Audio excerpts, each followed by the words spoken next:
This was once the beach of the ancient Roman city of Herculaneum. In 1982, archaeologists made an incredible discovery. Inside these boathouses was a scene of horror. More than 300 skeletons.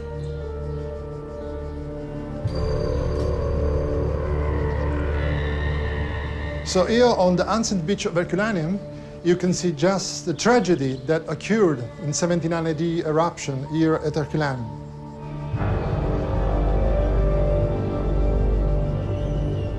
We have a disaster, we have a crisis.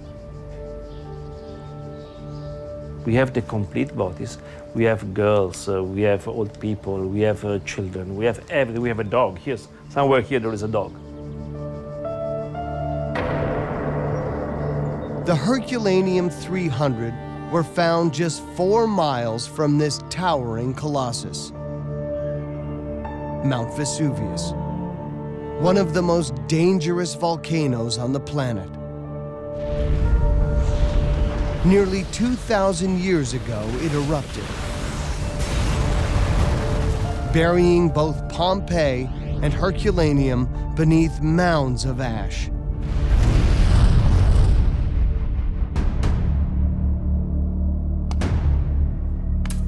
For centuries, archaeologists have been uncovering Herculaneum's grand streets and magnificent villas.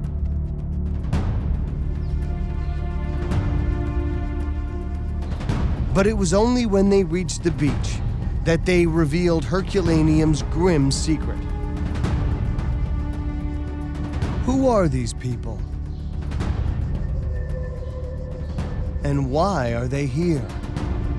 It was kind of detective story because we had to put together all different clues and evidence to try to understand it, to have a complete picture of what happened during this eruption. The remains have now been cataloged. Each skeleton has been numbered and its location logged.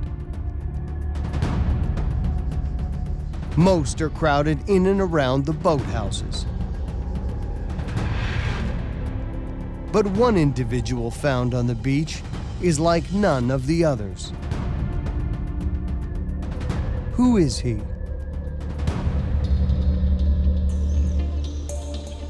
For historian Adrian Murdoch, this man is key to understanding the tragedy of the Herculaneum 300.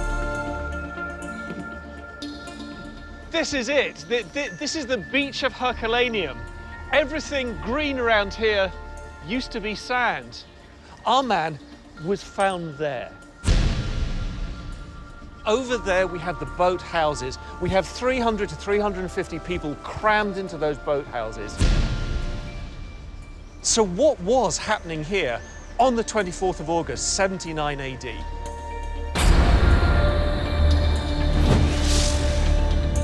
It's a 2,000-year-old mystery, and one man might hold the answer. He's known as specimen E26. He's an adult male, and his entire skeleton has been preserved, including blackened patches of flesh. It is a skeleton, but not only skeleton. This black area is mummified skin. On the skull, we can see the mummification of a part of skin of this region.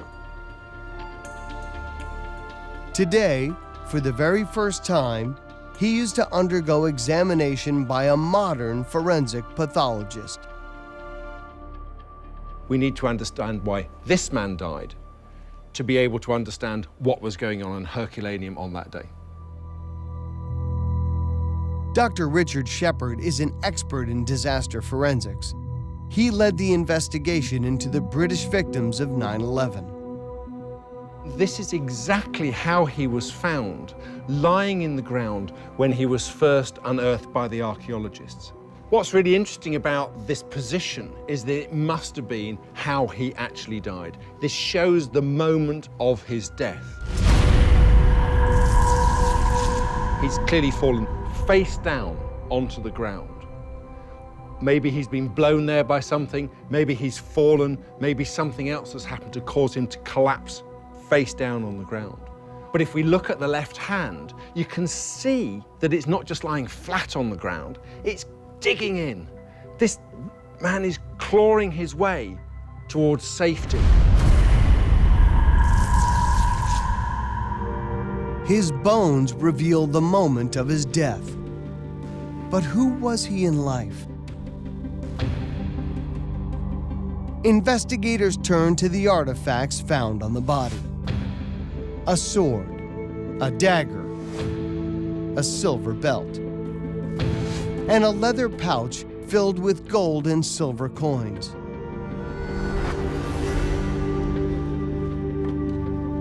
For the past 30 years, these artifacts have been stored in the back rooms of an Italian museum. For the first time, Adrian Murdoch gets to see them with his own eyes. This is an incredibly exciting find. We have here enough to put together at least a plausible view of who our man was, what he did, where he came from, and what he was doing on the beach. We have several pieces here. First of all, we have the sword. This sword is not the sword of a reservist. This is not the sword of a man who has done his time in the army and retired. This is the sword of a man in the armed forces in active service at the time of the eruption of Vesuvius. Skeleton E26, the man found on the beach, was a soldier. The only soldier found in the ruins of Herculaneum. A decade before the eruption of Vesuvius, Rome was in turmoil. Her armies had fought vicious battles against Britons in the west and Jews in the east. And civil war had threatened to tear the empire from within. This was brother fighting brother. It was a horrible, horrible time.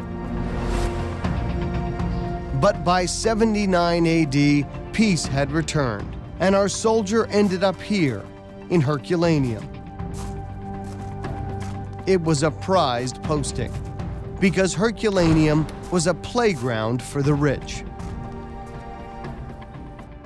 It will have been idyllic. It will have been like Cannes. It will have been like these marvelous properties overlooking a bay. You can easily imagine the yachts, the boats, the fishing boats. You can see yourself in an evening having a glass of wine, watching the sun go down. Before the disaster, Herculaneum was home to around 5,000 people. Who were they? The ruins themselves offer up some clues. This house reflects everyone who is living in Herculaneum, from top to the bottom. As you walk into the house, you've got the room where the slave lived. Slightly further on in this room was the kitchen. That's where the cook lived. We're now moving into the exclusive part of the house. This was owned by a free man, a man who used to be a slave. And of course he had his wife, of course he had his children, but he also had his own slaves, people who were looking after the house. We often think, when we're thinking of Herculaneum, that the people here are somehow victims. They're just waiting for Vesuvius to blow, but they weren't. This was a living and breathing city. What happened to all those people? Apart from the 300 on the beach, few other victims have been found. Did everyone else escape?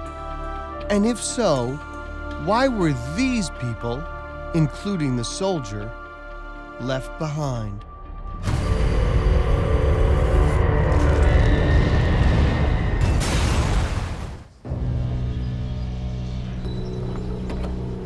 An investigation into the Herculaneum 300 is underway. Most of the bodies were packed inside these boathouses. But this skeleton stands out. Archaeologists found him lying face down on the beach of the ancient Roman city of Herculaneum. In his possession, a bag of coins and the weapons of an elite soldier. Now scientists are looking for clues on the body itself. You might think that simply finding skeletal remains poses immeasurable problems to the pathologist because most of the internal organs are missing. However, there's an awful lot that can be deduced from examining the skeleton alone. These are the vertebrae, the components of the backbone. And interestingly, these are beginning to show some signs of wear and tear. These aren't pristine young person's vertebrae. They are the vertebrae of someone who is in early middle age, in his late 30s, maybe a bit older. He's got early arthritis of his spine, which once again may be leading to a bit of pain. It's the little injuries around our soldier that make him a real human being. This slightly grumpy middle-aged man, sighing every time he sits down, complaining about the young soldiers these days not knowing what's going on and how it was much better in his day. This builds up a picture of someone that is very easy to relate to.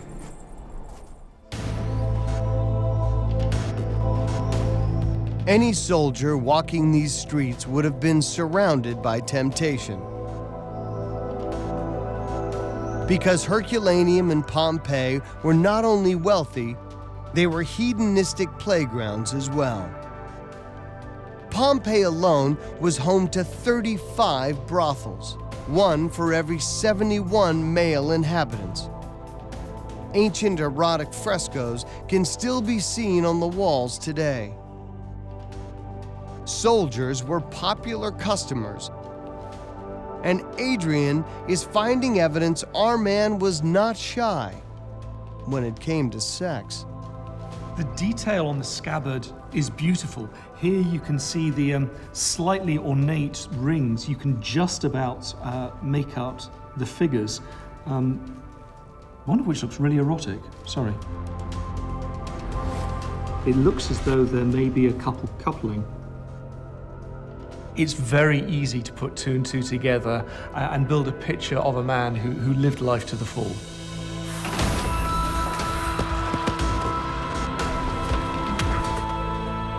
And there's more evidence pointing to a colorful life.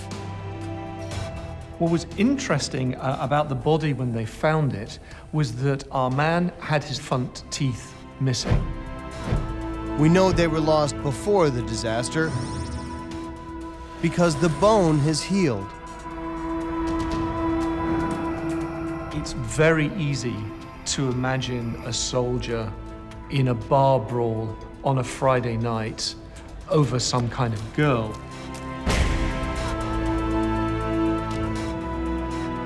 A soldier in early middle age who enjoyed all that Herculaneum had to offer until everything changed on August 24th, 79 AD. Well, you can see from here that Vesuvius is even quite daunting on a morning like today, but back in AD 79, the magma sitting beneath the volcano, which has been stewing for many, many years, was suddenly released. Scientists classify Vesuvius as a stratovolcano, known not for slow-moving lava, but violent and sudden explosions. And it's as though you've taken the cork out of a champagne bottle and released the gas bubbles. It looked like a big bellowing cloud of ash and smoke going directly up as a jet from the volcano. It would have been almost as though the gods were roaring out of the ground. And I think they'd be pretty scared. Releasing more energy than an atomic bomb, the eruption blasts more than 200 tons of ash and rock nearly 20 miles into the sky every second. The eruption began around midday. At first, the winds blew the ash cloud towards Pompeii, not Herculaneum. But for the people here, the clock was now ticking. Just think about it. 7 kilometers away, just up the hill, they were seeing a roaring Plinian column fire up into the sky. They would have never have seen anything like this. They would have been terrified. And it looks like fairly early on they decided to evacuate. It's wrong to suggest that the people of Herculaneum sat there and waited for events to overtake them. They were trying to do something. There was chaos. People were leaving, houses were open, people were evacuating the city. Somewhere among the chaos was the soldier. We know he ended up on the beach, but what was he doing before he got there? Historian Adrian Murdoch is re-examining the artifacts found with his body. This is a really interesting clue. What we have here is a number of silver coins, along with one gold coin, and next to it, another gold coin. This was a fair amount of money for a man to be carrying around. It was equivalent to a couple of years' salary. Armed to the teeth and carrying a stash of coins. The big question is, where did he get the money from? The first and most obvious solution is that this was his money. A volcano was erupting, he possibly lived in Herculaneum. What's the first thing that you do when your house is in danger? You run in and you grab your savings. He grabbed it, put it in his pocket, and rushed to the beach. But there's another possibility. As Herculaneum was evacuated and its opulent villas abandoned, there were rich pickings for those who lingered.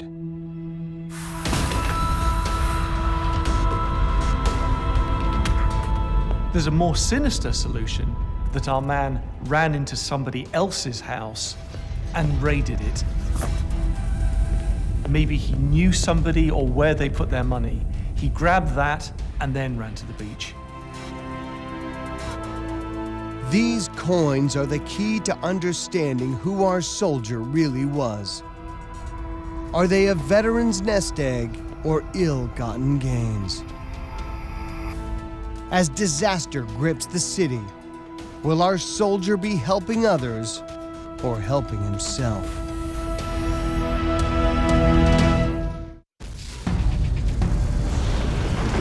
Nearly 2,000 years ago, a volcanic eruption buried the ancient Roman city of Herculaneum beneath 80 feet of ash and rock.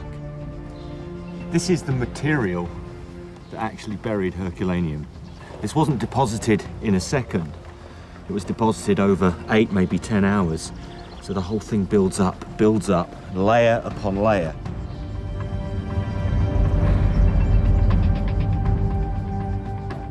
But in the first few hours of the eruption, most of this ash had yet to fall. The people trapped in Herculaneum still had time to escape. Very quickly, a large amount of the sky would have been darkened. And as the eruption carried on, it was going on from the afternoon and into the dusk and into the nighttime. So as things are getting darker and things are getting a bit more disorientated, it would have been a really quite eerie place to be. Historian Adrian Murdoch is on the trail of one man, a Roman soldier. Fully armed and clutching a bag crammed full of cash, his body was found on the city beach. What was he doing there? The city of Herculaneum is behind me over there. And what you have on either side are the boat vaults. This was a busy port. There would have been fishing boats, there would have been pleasure boats. This was an active area. This would be the obvious place for people to try and run to. This was the way out of the city. Ed Galea is an expert on how humans behave in emergency situations and is himself a survivor of an airplane crash. He believes the evacuation of Herculaneum fits into a recognizable pattern. In most emergency situations, human behavior is quite predictable. People tend to evacuate towards the familiar. This place is a port. And so it's likely that people thought this is a good way to get away. This is a good exit route.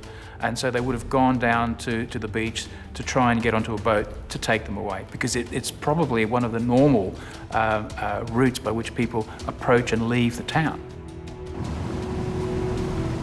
It will have been boats like this coming in, going out, at the time of the eruption of Vesuvius, carrying people to safety, getting them away from the danger zone over there to where they could be safe. This entire bay will have been full of boats this size and shape. People were trying to get away as quickly as possible. This was their only route to safety. But were there enough boats to go around? At one end of the beach, archaeologists discovered a single upturned boat, which they believe may have been damaged and unseaworthy. This is the only boat that was found in Herculaneum, and it's hard not to see it as the last boat in the city. A horrible possibility.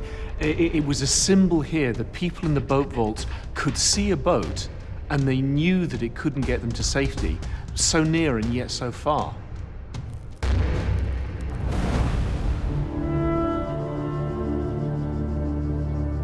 Who were the 300?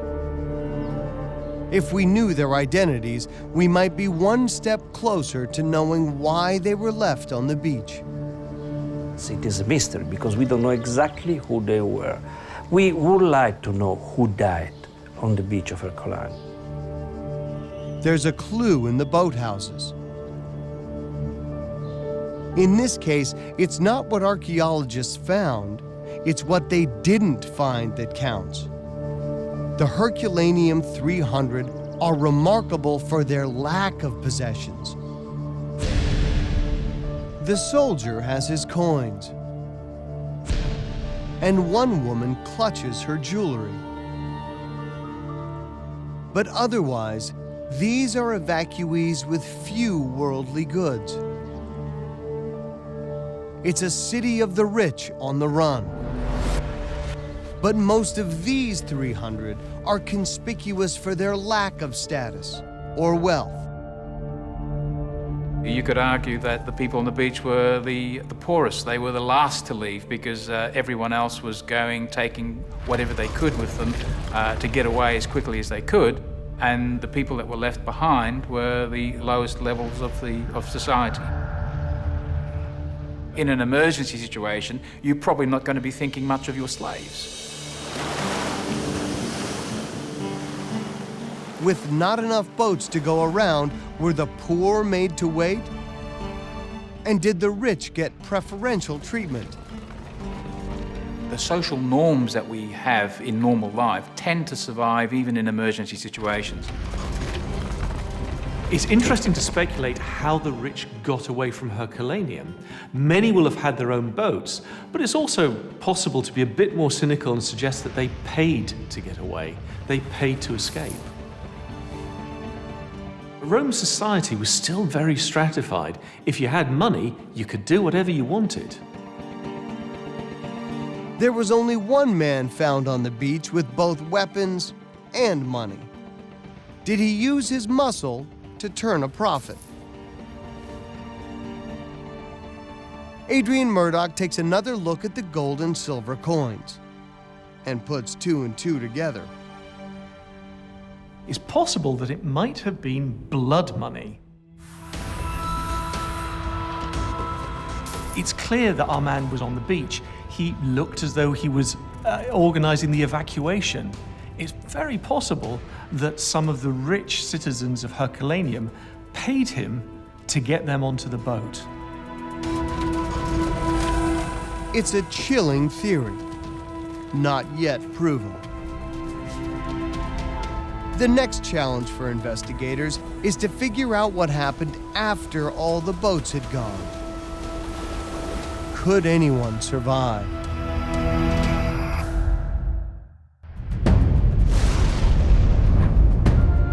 Midnight in Herculaneum. Mount Vesuvius has been erupting for nearly 12 hours. 300 survivors have fled to the beach, looking for rescue. It's dark. It's after midnight. The city of Herculaneum behind me is more or less evacuated. Everybody who could has gone. Anyone left has come down here. Among them is the soldier. It's clear that the people in Herculaneum are on their own. Our soldier is the only one in command there. There is no one to help the people of Herculaneum other than him. However he came by his money, his weapons suggest a man who wielded authority. This is a new type of sword. In fact, it's called the Pompeii sword. This is quite literally cutting-edge equipment. This isn't the equivalent of having a shotgun in the garage or even an AK-47. It's top-notch, state-of-the-art military hardware. By the look of him, and certainly from the state of the quality of the equipment that he was carrying at the time, he wasn't just a lowly grunt. Perhaps not a looter or bully at all, but for the survivors, their last best hope. People will have been looking to him to get them off, or at least to give them a plan. In an emergency situation, most people are starved of information, and it's key to get the right information. And so people tend to look for authority figures to tell them what to do, to give them advice, to give them direction. And so if you are an authority figure and you're wearing the clothing of someone who is in authority, a respected figure, it's likely that people will defer to you and follow instructions that you provide. If he was their leader, what was his plan? No eyewitness accounts from the beach survive, but investigators are recognizing intriguing patterns in the distribution of the skeletons. The majority of the males, they are on the beach, while women and old and young individuals, they are inside. The protection of the arched chamber could suggest an attempt to organize, try to find shelter. Many of the bodies of the children were found asleep. They were lying down. They might have been running around earlier. They may be making noise, getting in people's feet. But after midnight, they were asleep.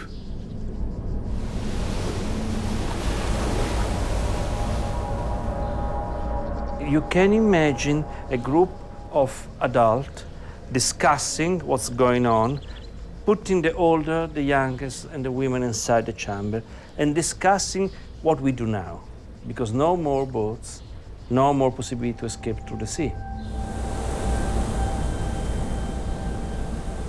In the blackness of night, with all the boats gone, it looks like a decision was made to hunker down and hope for rescue in the morning.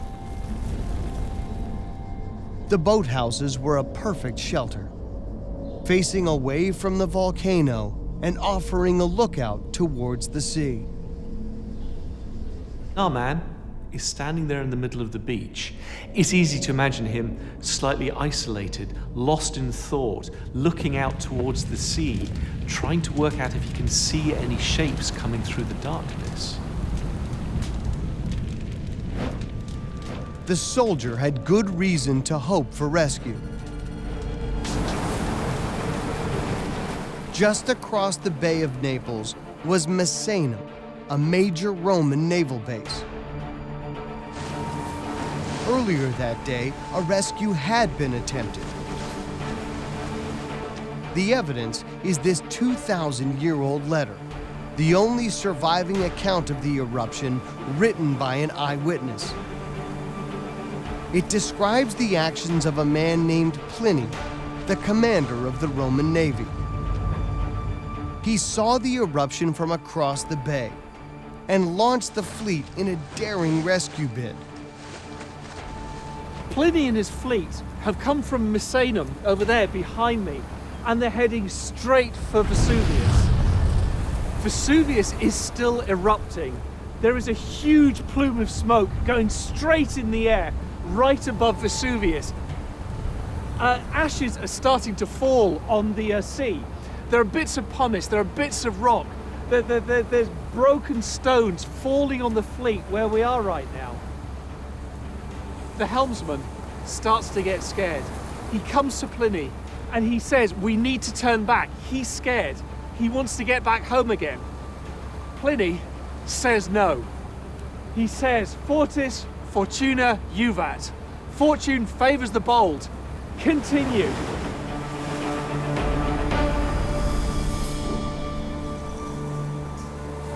But Pliny doesn't reach Herculaneum.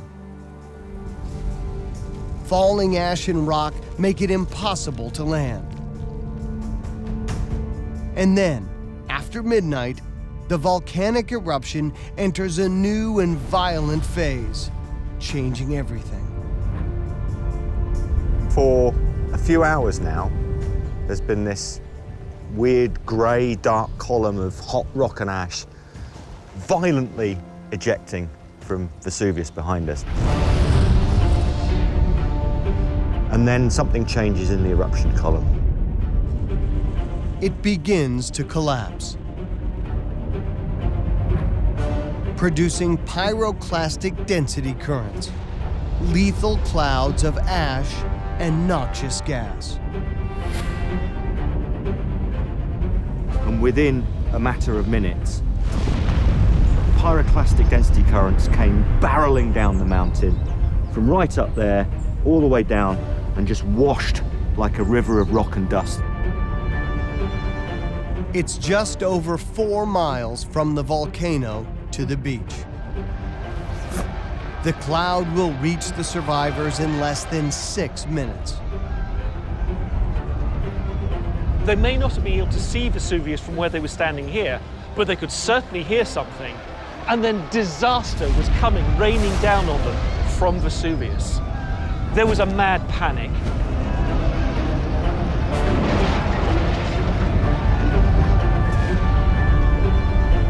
By the time it reached this street, it could have been traveling at maybe 80 kilometers an hour, even 100 kilometers an hour, sort of hurricane speed. Seconds later, it hits the beach.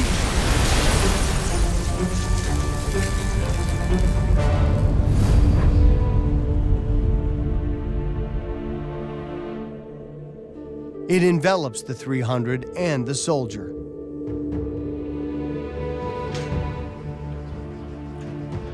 Pierpaolo Petroni uncovered many of these bodies himself. He's trying to figure out exactly what happened and if anyone could have survived. Until now, it was widely assumed that most of the victims suffered a prolonged agony from suffocation by volcanic ash and gas. But there are no obvious signs of suffocation. If they should die by suffocation, we should expect to find them just defending themselves or trying to breathe, with both hands on their faces trying to do the last breath. But in this case, we never have this kind of evidence. far from struggling. The skeletons appear suspended in the last moment of life. In this case here we have, for instance, a child, probably 4 or 5 years child, which is just frozen. And there is an old man just sitting with a child beneath his legs. So what did kill these people? Once again, the bones yield vital clues. The skull number 14 showed in the frontal region the sign of a fire particle that impacted with the face of the subject from right to left, producing these burn marks. Burn marks. The cloud was not only thick and poisonous, but hot as well. How hot, how fast? A lot of it depends on the exact nature of the pyroclastic density current. In some instances, it's very, very light and fluffy, but you can have temperatures from 200 degrees centigrade up to maybe 700 degrees centigrade. That's not unheard of.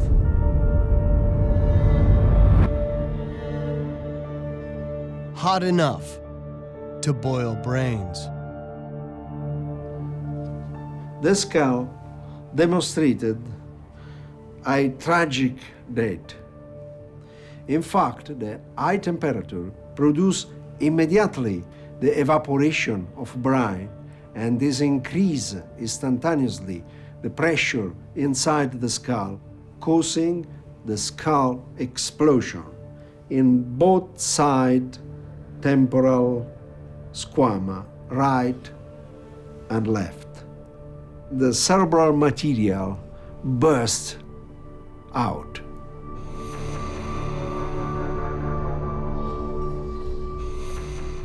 And there's something else.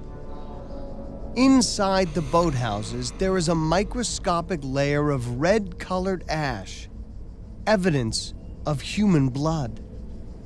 We found this red ash layer all up and below the skeletons. And the microanalysis revealed very high quantity of iron within it, and the biomolecular test showed the presence of a heme of a human hemoglobin, which then testifies that this is the dry residual of the vaporization of the flesh of these people. To vaporize flesh, blacken bone, and produce the thin layer of red ash, scientists believe temperatures reached 900 degrees Fahrenheit, 500 Celsius. No one could have survived. If these people on the beach were suddenly engulfed in dust and debris and ash at 500 degrees centigrade, these people would have been dead within 2 seconds. So not a prolonged agony.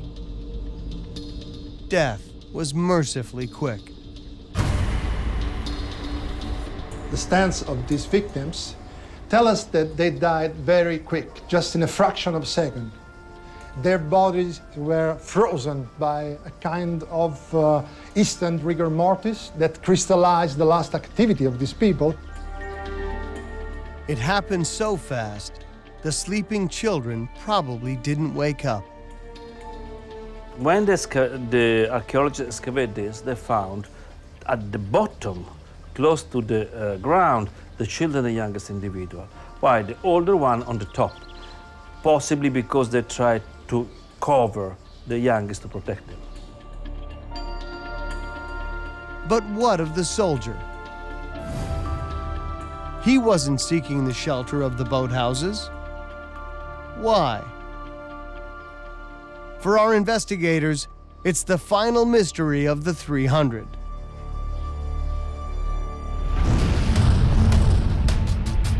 A cloud of death envelops Herculaneum,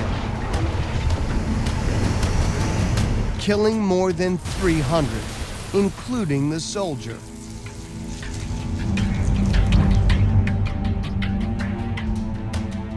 Like the other victims, his skeleton shows evidence of exposure to extreme heat.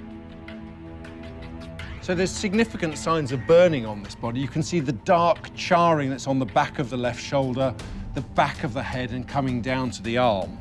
And these areas are really quite significant, showing there's been extensive exposure to heat of these areas. But what explains the position of his hand?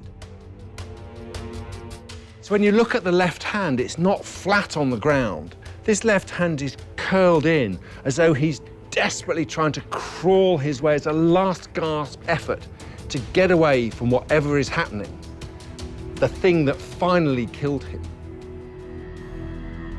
It looks like he's crawling away.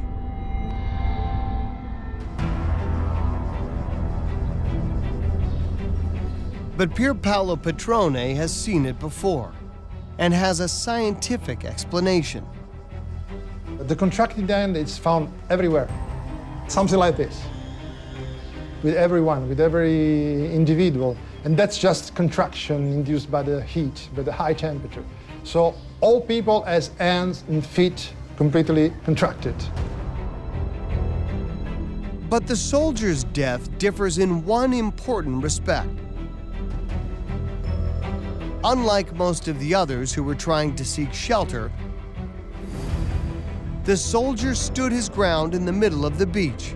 The question is, why?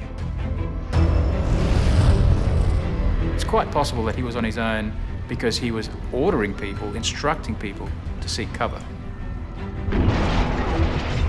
I think he was managing the evacuation process. He was looking after all these people, and he was trying to do his best to save as many people as he could. Now, when he heard the cloud, the rumbling of the cloud coming, he was barking orders, getting people to race in to the vaults to try and save their lives. A soldier is standing here. He doesn't move. It's easy to imagine him standing here, yelling at everybody to get themselves into the boat vaults. Make yourself safe. Get in there, protect yourself. But he doesn't move. He stands here, and he's found right there.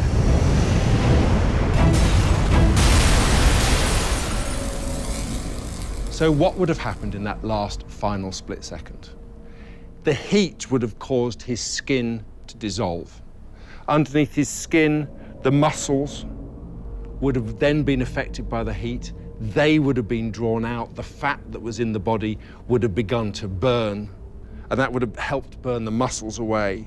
And then eventually, we're just left with the skeleton that we see lying face down on the ground.